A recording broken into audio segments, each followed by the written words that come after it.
네, 안녕하십니까. 손유아입니다. 오늘은 금속 재료를 가지고 얘기를 시작하겠습니다. 기계에 사용되는 재료들은 크게 이제 금속 재료하고 비금속 재료로 나눕니다. 금속 재료는 말 그대로 금속이고 비금속 재료는 고무, 뭐 실리콘, 세라믹, 플라스틱, 돌, 나무, 천, 이런 여러 가지들이 이제 비금속 재료에 속하죠. 비금속 재료도 요즘에는 굉장히 많이 기계 부품으로 사용되고 있습니다. 특히 이제 엔지니어링 플라스틱, 예, 엔지니어링 플라스틱. 현장에서는 엔프라라고 보통 표현을 많이 해요. 이 엔프라. 이 부분도 굉장히 많이 사용을 하고 있고요. 고무 쪽도 굉장히 많이 사용을 합니다. 실링하는 부분들, 밀폐를 시키거나 그런 부분에서 고무를 굉장히 많이 사용하고, 이제 핸들링 하는 데서 부품을 잡을 때, 이렇게 제품이 손상이 안 가야 되는 그런 데는 이제 실리콘이나 우레탄 코팅, 이런 식으로 해서 상처가 안 나게끔 하기 위한 그런 데도 이제 고무 유형들이 굉장히 많이 사용이 되고 있죠. 또 하나 이제 정밀 측정기 같은 경우에는 베이스를 이제 돌로, 우리가 정반이라고 보통 표현을 많이 하는데 돌로 사용을 하는 경우들이 거의 대부분입니다. 그래서 이 비금속 재료를 하게 되면 굉장히 재밌는 부분들이 많이 있어요. 금속 재료는 좀 딱딱하고 금속이다 보니까 딱딱한 느낌이 있을 수도 있겠지만 금속은 굉장히 이 내용들이 어렵다라고 하기보다는 이게 좀 딱딱한 얘기들이 좀 많습니다. 예, 그래서 일단 뭐 좀 재미없는 얘기일 수도 있겠지만 금속 재료부터 해서 얘기를 해보도록 하겠습니다. 자, 첫 번째 이제 철강료. 철은 아이언이라고 하고요. 강은 스틸로 표현을 합니다. 그렇다면 철과 강을 어떤 기준으로 구분할까요? 탄소 함유량으로 구분을 합니다. 탄수화물량이 2% 이상이면 철이고 2% 이하면 강이라고 부릅니다.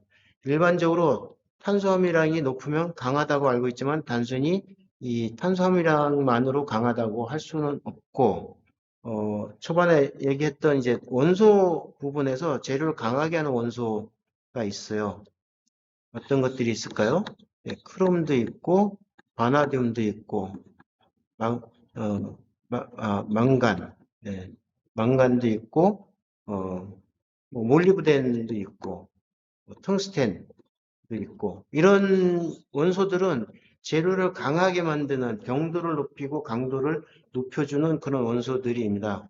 그래서 이런 원소들을 첨가하면은 강성이나 강도가 올라가게 돼 있죠. 그래서 철보다 오히려 더 강한 탄소 함유량은 높진 않지만 강하고 질기고 그런 굉장히 우수한 강종들을 만들어낼 수 있습니다.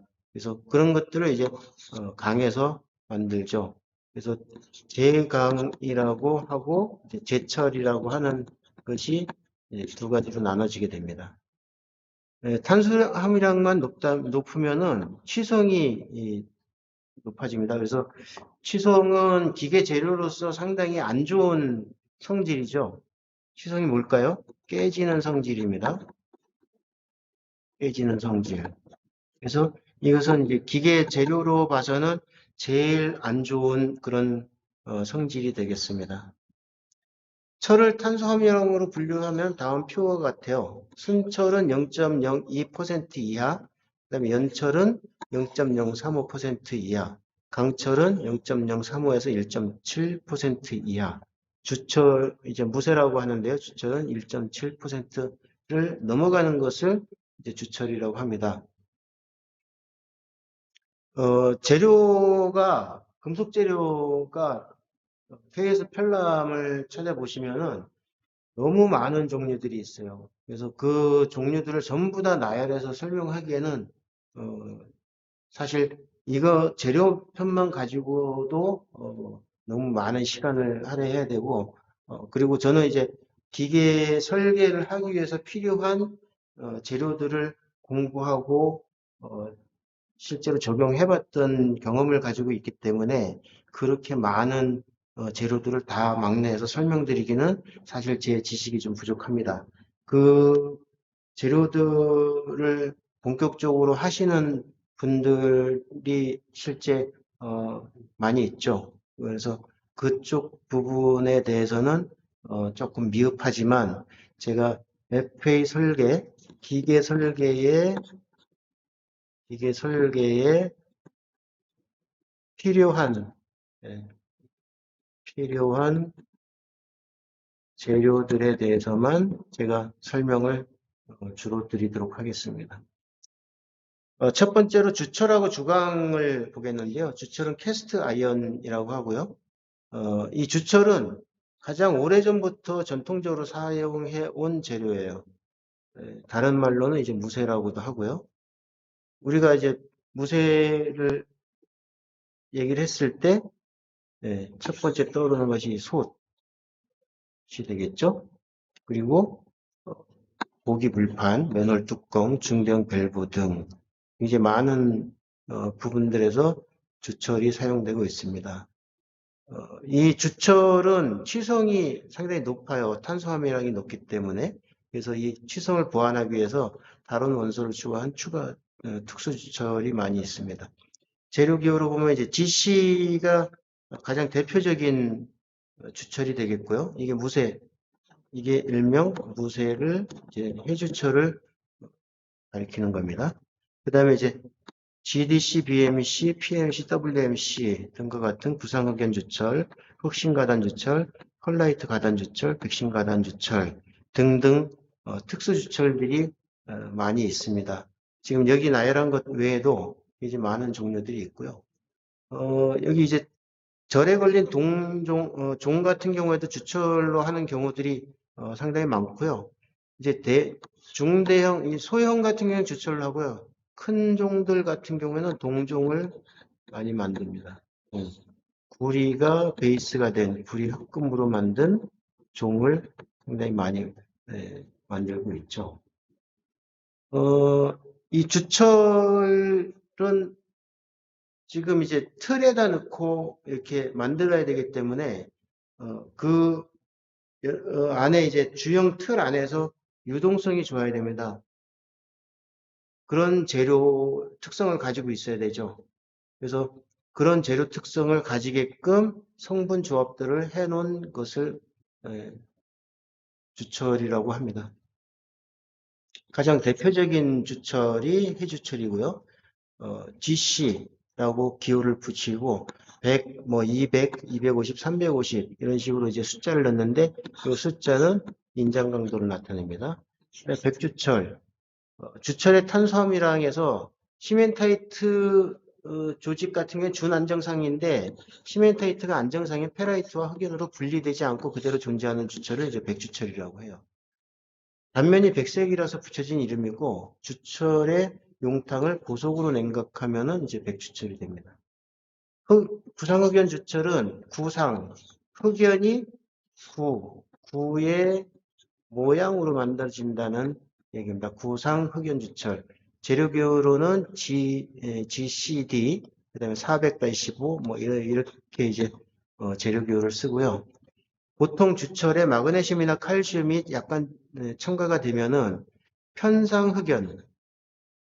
이렇게 찍찍찍찍 이렇게 편으로 만들어져 있는 것이 이게 구상으로 변한다는 거죠. 이렇게 동글동글하게. 그래서 해주철의 2배에서 3배의 강하고 질긴 주철이 됩니다. 연성이 필요한 중요 기계 부품이나 수도관 등에 사용이 되죠. 구상흑연 주철은 굉장히 비싼 고가의 주철이 되겠습니다. 그 다음에 이제 가단주철. 이것도 좀 비싸요. 재료기호로는 흑심가단주철은 FCMB, 끝에를 B, 블랙. 백신가단주철은 끝에가 W, 화이트. 페라이트 가단주철은 끝에 P자를 써 페라이트를 표시를 합니다.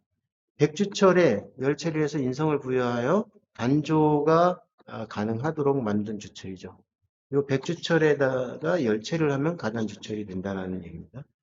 규소 성분을 추가해서 주조시 세부 부분까지 정밀하게 표현할 수 있게 규소 성분이 들어가게 되면은 유동성이 좋아져요. 액상일 때, 예, 이 철이 액상일 때 유동성이 좋다. 잘 흘러간다. 예, 우리가 용암을, 여러분들이 이제 용암 흘러내리는 것을 보면은 용암이 굉장히 꾸덕꾸덕하게 흘러내리죠. 이렇게. 근데 유동성이 좋아지면은 이 꾸덕꾸덕한 것들이 조금 더 물처럼 흘러가게 됩니다. 물처럼. 흐를 유자, 움직일 동자. 흘러나서 움직이는 것이 좋아지게 된다는 거죠. 하단면의 상태에 따라서 백신가단주철, 혁신가단주철로 나눠진다. 가단주철은 인장강도와 연신율이 영강의 근사치를 가지고 있고요. 주철의 주조성을 갖고 있어서 주조가 용이해요. 네, 그러면서 영강의 어떤 특성도 가지고 있기 때문에 자동차의 부품들, 관이용 부품들에 많이 사용이 됩니다. 그 외에도 합금 주철들이 많이 있어요. 원소들을 이제 원소 C, Si, Mn, Ps 외에 니켈, 크롬, 몰리브덴, 알루미늄, 마그네슘, 바나듐 등을 첨가하든가 아니면 실리콘, 망간, 인을 증가시켜서 강도, 그 다음에 내열성, 내부식성, 내마모성 등을 개선한 주철들이 합금 주철들인데 종류들이 굉장히 많이 있습니다. 특별한 어떤 용도나 기능이 필요할 때 이런 제품들, 이런 이제 소재들을 사용하게 돼 있죠. 내마모성 합금 주철을 만들 때는 니켈과 크롬과 몰리브덴을 첨가를 하고요. 내마모성이 필요한 곳에는 크롬과 몰리브덴, 구리를 첨가합니다. 이 구리가 여러분들 보면은 크롬, 몰리브덴, 니켈 뭐 이런 것들은 경도를 높여주는 재료라고 알고 있는데 구리 자체로는 경도가 높진 않지만 구리가 첨가가 됐을 때는 경도가 높아지는 그런 효과가 있습니다. 자, 그 다음에 이제 반주철이라고 하는 거, 칠두주철이라고도 표현을 하고요. 요거는 주조할 때 모래 주형에 필요한 부분만 금형에 접촉된 부분이 금냉을 하게 되면은 그 부분만 경화되는 주철이에요. 외부는 백주철이고 내부는 해주철로 구성이 되면서 이 인성이 상당히 좋아진다. 그래서 주된 용도로는 제강용 롤, 분쇄기 롤, 제지용 롤, 기차바퀴 등에 사용이 됩니다. 다 어떤 것들이냐면 충격이 가해지는 그런 부분에 이 칠드 주철이 사용이 됩니다. 이 크랭크 샤프트 같은 경우는 이 모양을 기계 가공으로만 만들려고 그러면은 금액이 너무 비싸지죠. 그래서 양산성이 떨어지기 때문에 주철로 만들고 필요한 부분들만 이런 부분들만 이제 가공을 해서 사용을 하게 되어 있죠. 커넥팅 로드도 충격이 가해지는 것이고요. 그다음에 요거 골프 클럽 아이언 헤드인데 이 헤드 같은 경우에도 주조 기법으로 만들기도 하고 단조 기법으로 만들기도 합니다. 각각에 따라서 재료가 다른 제조로 쓰이기도 하고요. 자, 다음은 이제 주강입니다. 주강. 주물용 강 또는 주조한 강. 앞에서는 주철이죠. 주철이고 주강입니다. 자, 요 철과 강이 나눠진다는 게 뭘로 나눠진다 했죠? 탄소 함유량이죠. 탄소 함유량. 이 2%를 기준으로 그거보다 많으면 철이고 그거보다 작으면 강. 그래서 탄소가 0.1에서 0.5%가 들어가고 망간이 0.4, 규소, 인, 황 이런 것들로 조성된 강을 녹여가지고 주물처럼 부어서 녹여진 상태로 철에 부어가지고 만들 수 있는 그런 소재가 주광입니다. 구조제 중에서 단조로 만들 수 없는 형상의 것들을 주철로는 좋지 않을 경우. 그래서 단조하고 이 주광은 주철과 단조광의 요 사이쯤에 들어가 있다고 보면 돼요. 여기 사이쯤에 주광. 네. 그래서 주철의 특성도 가지고 있고요. 녹여서 틀에 불 수 있으니까. 그 다음에 뭐 인성이나 뭐 이런 그런 것들도 어느 정도는 따라오기 때문에 단조의 어떤 특성도 조금은 가지고 있다라고 봐야 되겠죠. 그렇다고 주광이 단조처럼 햄머링을 막 해가지고 그렇게 만들 수는 없어요. 주광은 주광일 뿐이죠. 자, 뭐, 여러 가지 원소들을 섞어서 특수주광을 만드는 경우들이 꽤 많습니다. 종류가 많아요. 망간, 규소, 흑연강 주광, 크롬강 주광, 니켈강 주광, 니켈 크롬 주광, 이런 식으로 굉장히 많이 있습니다. 내열강 주광도 있고요. 그래서 주철보다 취성이 적기 때문에 형상이 복잡하고 충격이 있는 도품에 주로 사용이 됩니다. 재료 기호로는 탄소광 주광이 이제 가장 많이 사용이 돼요. SC. 여러분들이 이제 인터넷에서 검색을 해보면은 어, 밸브를 찾아보면은 여기 SC로 되어 있는 주광들이 있고 스테인레스로 만들어진 밸브들이 있어요.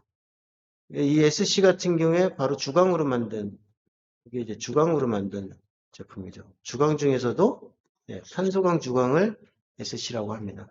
그 다음에 구조용 합금강 주광도 있고 HSC.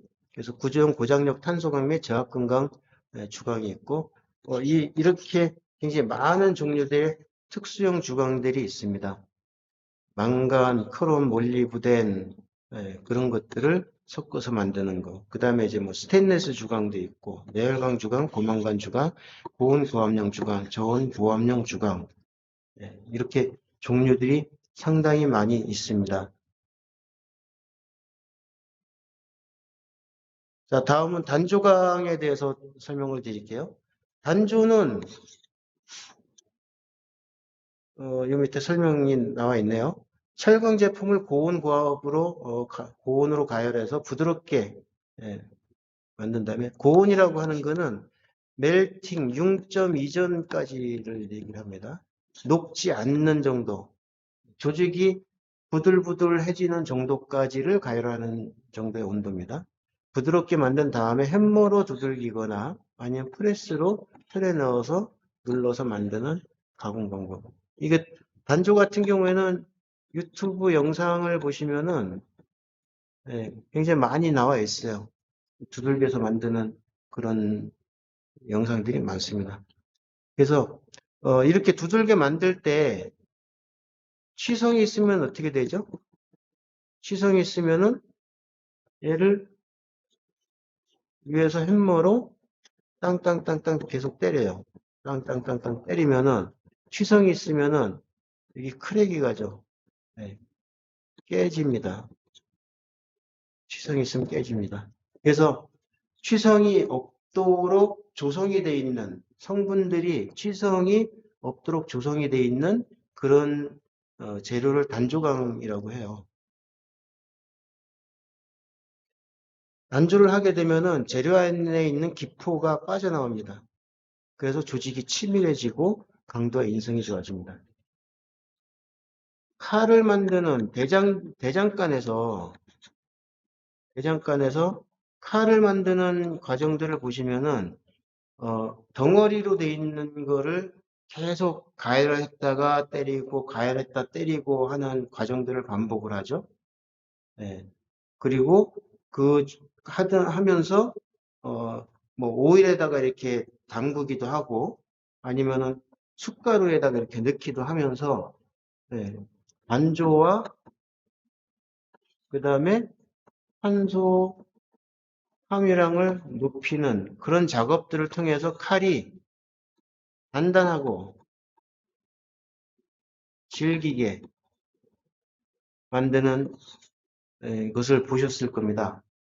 그래서 기본적으로 이렇게 만들 수 있는 게 단조강이에요. 일반적인, 물론 단조강은 실제로 거기에 더 특화돼서 만든 재료고요. 일반적인 재료들도 이렇게 만들 수 있어요. 열을 가해서 때리고 열 가해서 때리고 하면서 단조 형태로 만들 수 있어요. 그렇지만 이 단조강은 단조를 하기 위해 훨씬 더 유리하게끔 만든 재료를 단조강이라고 합니다. 그래서 여러분들이 이 단조에 대해서 오해를 하지 않아야 될 부분이 뭐가 있냐면은, 자, 그러면은 단조강이 아니면 단조가 안 되나? 이거는 아닙니다. 단조강이 아니더라도 단조는 할 수 있어요. 단조강이 아니더라도 단조는 할 수 있습니다. 오케이. 네. 대신에 이 단조 전용으로 나온 단조강보다는 시간이 좀 더 오래 걸리고 재료가 깨지거나 나중에 문제가 생길 수 있는 소지들은 훨씬 더 많이 가지고 있죠. 그래서 단조에 특화되어 있는 강을 단조강이라고 한다. 단조강이 아니면은 단조가 안 된다라는 것은 아니다라고 알고 계시면 됩니다. 탄소강 단조강을 SF라고 하고요. 구조용 탄소강 단강을 SFV. 그래서 압력 용기용 조질형 탄소강 및 저합금강 단강. 그 다음에 SFVV는 뱃셀 백큐임이죠. 압력 용기입니다. 압력 용기용 단조강입니다. 우리가 압력 용기 같은 경우에는 진공 어떤 탱크를 만들었다. 이 탱크의 내부가 진공인 상태가 있을 수 있고 고압인 상태가 있을 수 있겠죠. 예. 어쨌든 이런 진공일 경우에는 특히 뭐가 중요하냐면 진공의 소재에 내부에 미세 구멍들이 있으면 안 돼요. 미세 구멍들이 있으면 외부에서 공기가 빨려서 이렇게 들어오기 때문에 진공 형성에 문제가 생깁니다. 그 다음에 고압인 경우에는 외부로 불어날 때 생기는 이런 힘을 버텨줘야 돼요. 그래서 인장 강도가 상당히 중요하다. 그래서 진공 용기나 고압 용기 같은 경우에는 여기 말이 있죠. 조질형, 예, 조질. 이 조직이 굉장히 조밀조밀하고 질기게 돼 있다라고 하는 것을 이제 조질형이라고 하는데요. 이렇게 만들어줘야 됩니다. 그래서 일반적인 이 SF 탄소강 단강으로 베셀베큐um 쪽을 압력용기를 만들면은 안 좋아요. 그래서 압력용기를 만들 때는 반드시 SFVV로 만드는 게 맞다. 그 다음에 SFCM, SFNCM 크롬 몰리브덴, 니켈 크롬 몰리브덴 이런 단조강들도 있습니다. 이거 외에도 단조강들이 있어요. 그리고 이런 소재들은 계속 개발이 되고 있습니다. 용도에 맞게끔 계속 개발이 되고 있고 KS나 이런 쪽에 추가가 되고 있습니다. 그래서 현재 여기다 제가 설명을 드린 것들은 대표적으로 많이 쓰는 것들만 넣기 때문에 다른 것들도 있다라고 생각을 하시면 될 것 같습니다. 다음에 이제 범용 철강 재료로 넘어가야 되는데 시간이 벌써 거의 한 20분이 넘어가다 보니까 이 부분까지 하게 되면 영상 길이가 너무 길어집니다. 그래서 오늘은 이 단조강까지만 하는 걸로 하고 마무리를 짓겠습니다. 오늘도 영상 끝까지 봐주셔서 감사합니다. 네, 다음 시간 또 뵙겠습니다.